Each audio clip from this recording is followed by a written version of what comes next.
ማይ ጋድ የሚገራርሙ አይዲያዎች እየታዩ ነው። እንግዲህ ለማውራት የሚከብድ ለመናገር የሚከብድ ነገሮች እየቀረቡ ነው። ቡዜ እንግዲህ ኤፍሬምን ሊደበድበው ይዛለች። ለምን እዚህ ቦታ አንተ ትገኛለህ ምናምን ትክክለኛ ትላንትና ወዲያ እንደነበረ ደግሞ ሌላ ቀውስ ውስጥ አብራም እንዲገባ የበለጠውን እንትን እያደረጉ ነበረ።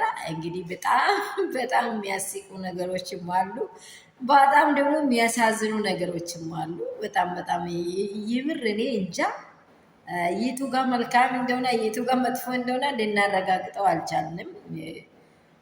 ቅድም የተናገረው አብርሃም ራሱ ምንድን ነው ቅጠል ላይ የተቀመጠ ቅቤ ሆኖ ቁጭ ያለ ምን እንደሆነ አልገባንም። እንግዲህ ሄርሜላ ይዛ የመጣችው ነገር አለ።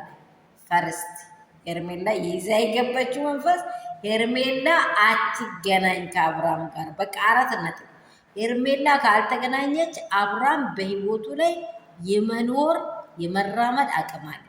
እናንተ ሩታ የለመዳችሁት በቃ እንትን የወደቀ እንጨት ላይ ምንድን ነው ሚሳን ይበዛል እንደተባለ ሩታ ችግር ተሸካሚ ሁሉን ነገር ተሸካሚ ትዕግስት ሰጥታችኋለች። አሁን በቃ የመጨረሻ ትዕግስትን ጨረስኩ እኮ ነው ያለችው ሩታ። በቃ ትዕግስትን ጨረስኩ እናንተ አሁን ደግሞ በጣም የሚገርም ነገር እናንተ እንዴት ነው የዋሸችው ቡዜ የበለጠውን 2 ብላስ ቅድም ማንም የለም ምንድን ነው ዳኒ የለም ሄርሜላ አይለችም ምን ልትሉ አሁን ማንን ታማከምላላችሁ ብላ አውርታ ደግሞ ተመልሳ ምንድነው ግልብጥ ብላ ሄርሜላ ካቻለች። ሰላም ቤተሰብ እንደምን አላችሁ? ሁሉ ሰላም ሁሉ መልካም ነው ወይ? ማታው ነው የተሰማው በማምሻው የተሰማው ነገሮች አንዳንድ የሚያሳዝኑ አንዳንድ ደግሞ ደስ የሚሉም ደስ የማይሉም ነገሮች ከጭቅጭቃቸውና ከንዝንዛቸው ኝኝኝኝ ከማለታቸው ማናቸውም የወጡት የለም። ይሄ አብርሃም አይምሮም የሌሎች አይምሮም እኔ እንደ ትክክለኛ የታመመው ሰው እነዚህ የሚመጡ ሰዎች ላይ ነው ችግር ያለው።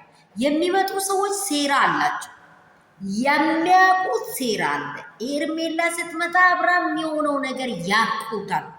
ይሄ ያላችሁትን ነገር ሁሉ ነገር ሄርሜላ ላይ እንዳለ አስነቅቷል። ዛሬ ሙሉ በሙሉ ማንም ምንም ብል በእውነት ነው ልጅ የታዘባችሁ ካላችሁ መጀመሪያ ሰላሙን የነበረ ልጅ አልፈልግም ከልጄ የሚለው ልጅ ተመልሶ ቅልስልስ እስኪል ድረስ እያደረገ ያለው ምንድነው? ሄርሜላ አመጣጡን እነ ቡዜ የወደዱት መጨረሻ ላይ ቡዜ እጅ ሰጠች። ውጭ ያለ በቃ ዳዊትን ውጭ ያለ አይታችኋል አይደለም? ምንድነው ለምንድነው ውጭ ያለው? ልጅቷ ስትመጣ የልጁ ኬዝ እየተቀየረ ነው የመጣው። እናንተ የሆነ ወዷት ነው እያላችሁ አይኗን ዝም ብሎ ሊያወራ የሚፈልገው ነገር አለ ሊናገራት ከህይወቴ ውጪ ሊላት የሚፈልገው ነገር አለ። ግን ደረቱ ላይ የተቀመጠ መንፈስ አለ። አረ እሳት ብለው ይሄን መንፈስ አረ እሳት ብለው እግዚአብሔር ይገልብጠው። አንተ ልጅ በአንድና በአንድ አካል ላይ በአንድ ህይወት ላይ እንድትኖር እግዚአብሔር አይምሮን ይቀይር ነው እኔ ብዬ የምጸልየው። አይምሮን ይቀይር፣ በቃ ሰላም ያምጣል። አንተ ላይ የታሰረ መንፈስ በኢየሱስ ስም ይቆረጥ። ሰላማችሁ ብዝት ይባል። ይሄን ቪዲዮ ላይክ እና ሼር አድርጉ። ቡዜ 2 ብላ አስተናግራለች። መጨረሻ ግን ሩት እያሸንፋለች። እጅ ሰጥቷል። ሁሉም የሚሆነውን አብረን እናያለን። ሰላም ትረፍረፍ ብዝት ይበልላችሁ።